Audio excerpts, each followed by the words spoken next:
Good morning, kids. Today we are going to do a Scrapple video. A little bit of a Scrapple chat. Now this is Scrapple here, and I enjoy it very much. This is a Haberset Scrapple that was purchased from Publix, and you slice it. It's like a loaf. You slice it into thin pieces and fry it. So we're going to slice this up.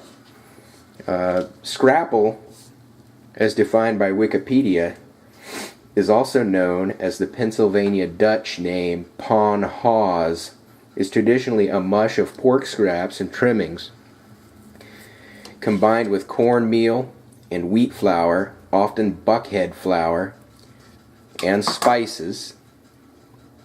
The mush is formed into a semi-solid congealed loaf and the sliced scrapple are then pan-fried before serving. Scraps of meat left over from butchering, not used or sold elsewhere, were made into scrapple to avoid waste. Scrapple is best known as a rural American food of the mid-Atlantic states like Delaware, Maryland, New Jersey, Pennsylvania, Virginia. Scrapple and pawn haas are commonly considered an ethnic food of the Pennsylvania Dutch, including the Mennonites and Amish. Scrapple is found in supermarkets throughout the region in both fresh and frozen refrigerated cases. So I'm going to cut up a few more of these. You need a very sharp knife to cut it. And some scrapple is sometimes the consistency of it is different between lumps of scrapple. Let's see, is this enough? Let me cut one more. Put the rest of this away.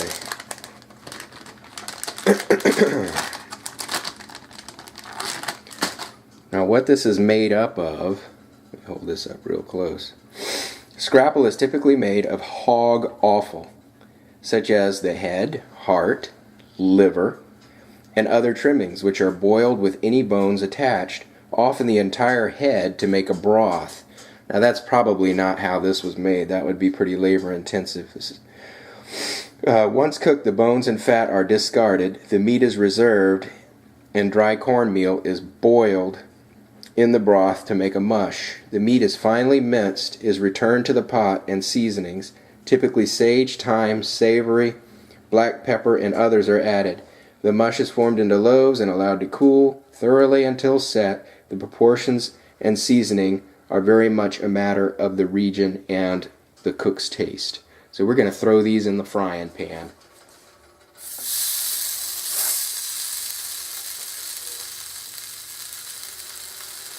Get the frying pan nice and hot. I've got this set on medium, half heat, 5 on our stove here. Just throw them in there. And the trick to cooking it is not to turn it too soon. You're going to be tempted. You're going to be sorely tempted to turn it before it's time to turn. So leave it a little more than you think. You can check under the edge to see if it's crisp. But if you turn this stuff before it's developed a crust underneath it, it's going to break all apart. And if you let them touch each other, they will stick together.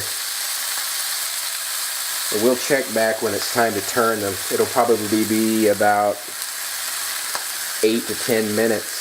Okay, we're back, and I wouldn't say it's been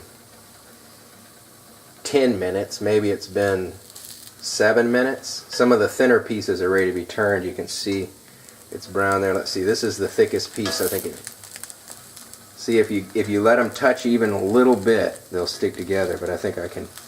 There we go. So I'm going to say that was more like 6 or 7 minutes at medium. But they form this really nice brown crust.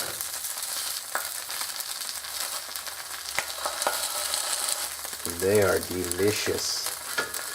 All of the leftover pig, all ground up.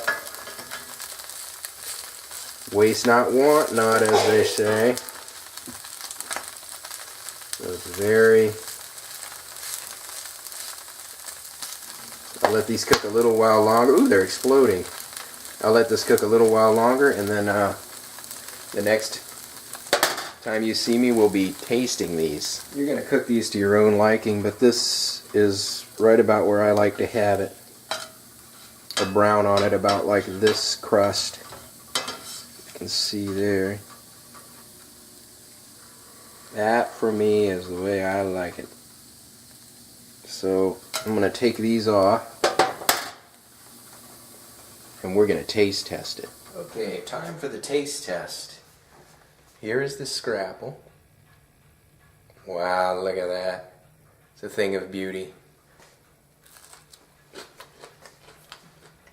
It has a very